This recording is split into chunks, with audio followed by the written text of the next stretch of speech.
I think you guys just wait for us coaches to stop talking so you can ask what you want anyway, so that's my theory.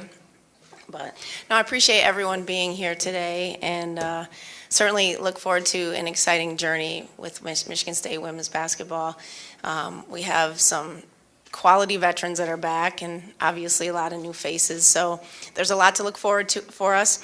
I think, as coaches, we've been talking a lot about our team, and the one thing that keeps coming up about our team is the versatility that we have at all positions. Not just one or two positions. We have posts that can really score the ball inside, but also can face up. We have guards that can post and face up, obviously, as well. So, this year I think you'll see a team that can play multiple positions, kids that can play multiple positions. So our schedule's exciting, I think.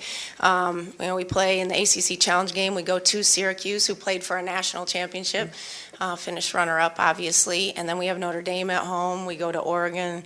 So we'll be challenged early in the non-conference. And then, obviously, you all know the Big Ten is one of the best women's basketball conferences in the country. So we look forward to those challenges as well. So I will just keep it short and sweet and let you all ask some questions. So I'll take questions.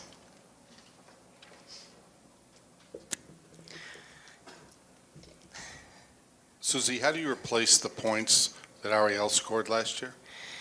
First of all, Mick, you and an iPhone taking a picture of me is like bizarre. Sorry. I know. I've just known you too long for you to have that kind of technology thing going on there. If they only knew for how long we went back. It's hard to keep a straight face. Obviously Ariel was a very dominating player here and led us in scoring last year, and then obviously broke the record in 3 seasons for scoring. So, you're missing a lot, and a lot of things she could do on the offensive side of the ball, certainly. But I think, too, it's sort of an opportunity to change a little bit about our identity. Ariel was very aggressive and attacking and pretty ball dominant, which was a positive thing for us, and we put her in a lot of isolation situations. But I think this team, probably the unique part about this team probably is that, we have, as I mentioned, the versatility piece. I think we pass the ball and share the ball pretty well, too. So for us, you can't make up Ariel with one person. I think collectively we're going to have to work together to sort of make up for some of her points that she scored for us in the past.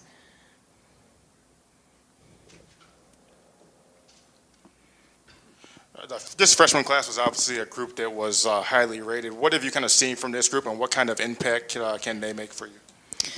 Well, I think the biggest thing is, to me, their IQs. They really, not only are they good athletes and have certain skill sets, but I think the next level, whenever you get to the next level, in order for you to transition into an impactful position as a freshman, you better be able to think the game, and your actions better be able to make up with that, you know what I mean? Just go along with that. And a lot of times it's like these kids slow down a little bit and they think the game a little bit differently. These 3 kids really understand. They have great IQs, high IQs for the game, and I think you can see that in practice. We had the European trip, which gave me an opportunity with 10 practices to kind of see how quickly they could pick things up from a defense and offensive scheme. So I really look at it where, not only are they talented players and have some athleticism and give us some depth in some positions, but I think they'll transition extremely well because of the fact they can think the game and pick things up so quickly. Coach, I want to talk about graduate transfer Taya Raymer. Coming from Notre Dame, being a graduate student, what kind of just championship experience does she kind of bring to your team, and how is that going to kind of help you throughout the season? Yeah, the great thing about Taya, there's a lot of things, obviously, but probably the one thing you always think about with her is, she's been a winner everywhere she's been. She's a McDonald's All-American. She knows how to compete at a high level. As you mentioned, Notre Dame's success, and she was a big part of that. So for us to have her and add her into the mix, when we lost Ariel, a kid who had a lot of, to me, game experience and confidence and had a standard of excellence about her that she wanted everybody to play at, I think Taya brings that same thing to our team, and really at a great time. As Ariel has left and moved on to the WNBA, I think Taya's really added a lot to our team from kind of a neck up, the mental approach. Sometimes that's harder than the physical approach sometimes. sometimes. And so, she has a great voice on our team. She's picked things up extremely quickly, and I would say just that I think she's a championship mentality type player.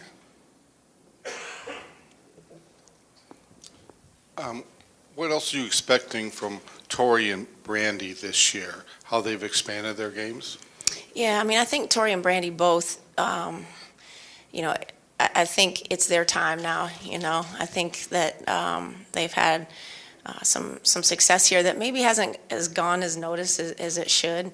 I think Tori is as tough as anybody in the league, and I say that not only from a skill set standpoint, but I think she's one of the toughest players I've ever coached neck up. I mean, she's extremely driven, she's competitive, she's relentless in her approach to be the best she can be, and she spent a lot of time this off season really working on her game. That she kind of had some up and downs last year, and I think she was frustrated with herself, and she's really kind of reclaimed, what's hers, which is her ability to be in charge of her own confidence.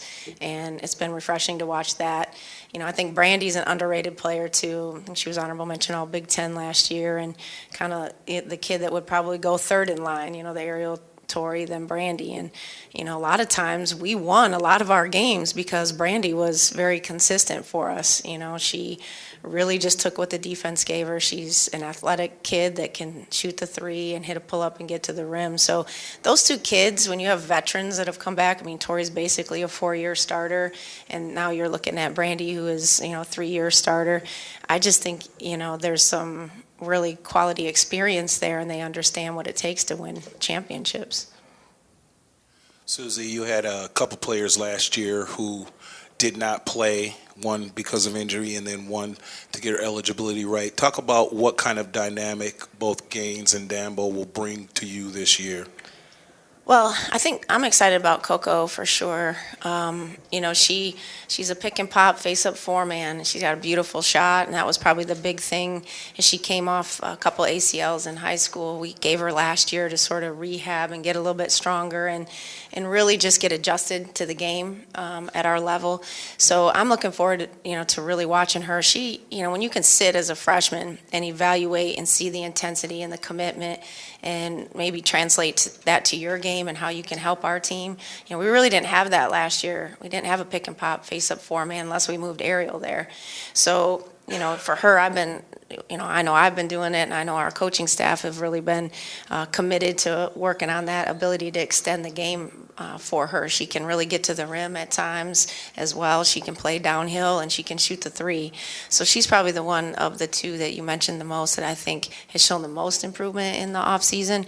Nati's still learning how to play at a high level, the pace of the game, the intensity of the game. She's got to kind of come around a little bit with that, but we've seen some good signs from her. But, she's a big, thick, power five-man that can go in there and bang a little bit, and that's never a bad thing to have on your team in terms of depth. Any other questions? Because you have the potential of having, I think, maybe 3 point guards, if I'm reading that right, does Tori get to be more of a 2 this year, or are you still going to have her in that, that slash point guard, shooting guard role? Yeah, I think for sure our intent is to play Tori at the 2 as much as possible because that's what she is naturally, and I think she's better when we can set her up than having to create for herself. At the same time, I do like her at the 1 because there's different things we can do within our offense with her at the point and adjust some things. She loves to post up a little bit, and we like to do that at times. And the other point guards probably isn't their calling. I'm not going to post up Taryn McCutcheon. She's like 5'5". But I think she does get some reps at the PG position just because I never want to completely, throw that out the window. But we do have some depth at the point guard, and Shea Colley has come in, a transfer from South Carolina that plays the point. And, we're hopeful that maybe there's an outside chance we could get her at the break. Probably not, but there is a chance, and so, that's not an outside the possibility. We have to wait to hear what the NCAA says, but, we're sort of going forward with the thought that that probably won't happen. But she also, in the following year, will add some depth to that position as well. I could ask you and Izzo this same question, but you don't stress defense. You demand it. You don't play, you don't play. Does that ever come at a sacrifice on offense? Oh, for sure. I think I think they're always way further ahead offensively to me. Their guys are probably what they do better than we do, and I think on the women's side, I think it's that way in general. And if I'm going to stereotype it, I think guys can guard the ball better, athletically. If you have matchups, like for us, it takes time for our kids to understand how important it is to be able to guard one-on-one. I mean, it doesn't matter if you're a zone team or a man team. If you can't guard the ball, and we're always in help rotations, you're going to break down and you're going to give up points. So our freshmen, the nice thing, I think, is that we had those 10 practice opportunities, and they kept hearing about that you got to be able to D up, or you're not going to play here at Michigan State, and you got to be able to rebound.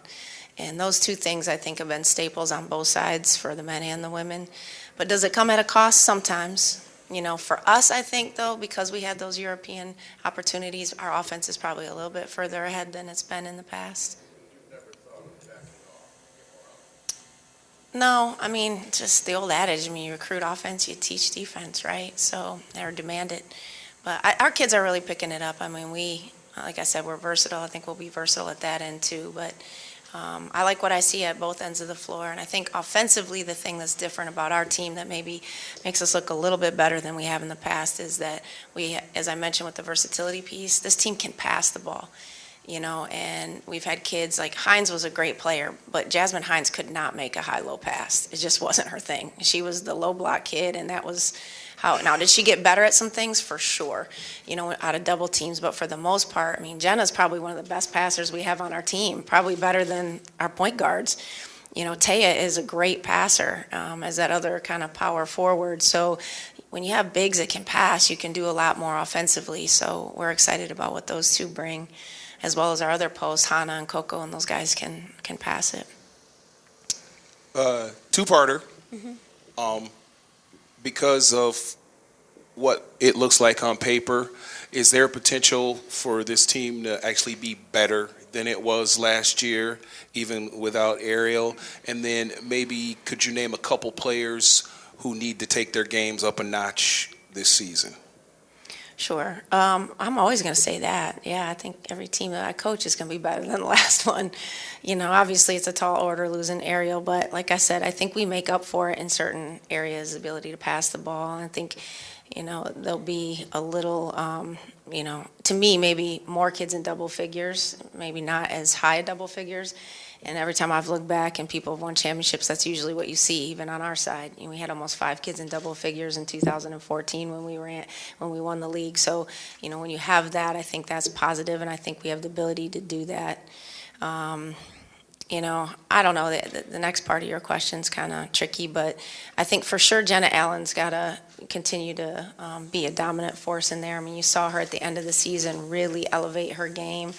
But she's worked extremely hard in the off season, and I think she's got to touch the ball. She's got to have shot opportunities. We got to get the ball inside to her.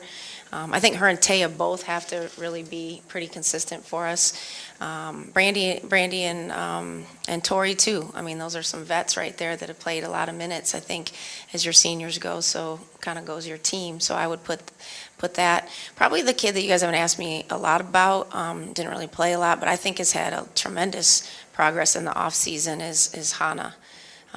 She was a freshman last year from the Czech Republic, and she's 6'5" and real versatile, and she's really spent a lot of time in the off season working on her game. And I've seen probably the biggest improvement, as all of us as coaches have, probably in her the most. Does she have to be the best player on our team? No, but I'm excited about watching her develop and what she's done in the off season translate onto the basketball court. Hi, Suzy. Hi. Year 10 for you in this program. Can you believe it's been a decade already? Gosh, I know. Lord, no. It goes by fast, right? How does this program now compare to the vision you had the first time that you walked into that head coach's office? I don't know, I still pinch myself when I walk in there, I walk in my office and I can't believe that one's mine, It's like I still feel like it's sort of a dream come true, but, we got to just keep pushing forward. We won a couple Big Ten championships, but it's more about getting to that next level and having a chance. We want to make a run at a Final Four and a national championship. That hasn't been done yet, and that's something that we want to do. I thought, maybe last year's team had the meat to do that, but it just didn't, work out for us there. So, sometimes it's timing, sometimes it's, a little bit of luck along the way too, but I do think that that's what we strive for. That's what we're here to do. Listen to what Izzo was saying. It's, he took off his Hall of Fame jacket and put his, regular coat on and his whistle, and it's just keep grinding and keep working. But that's the vision that we have here.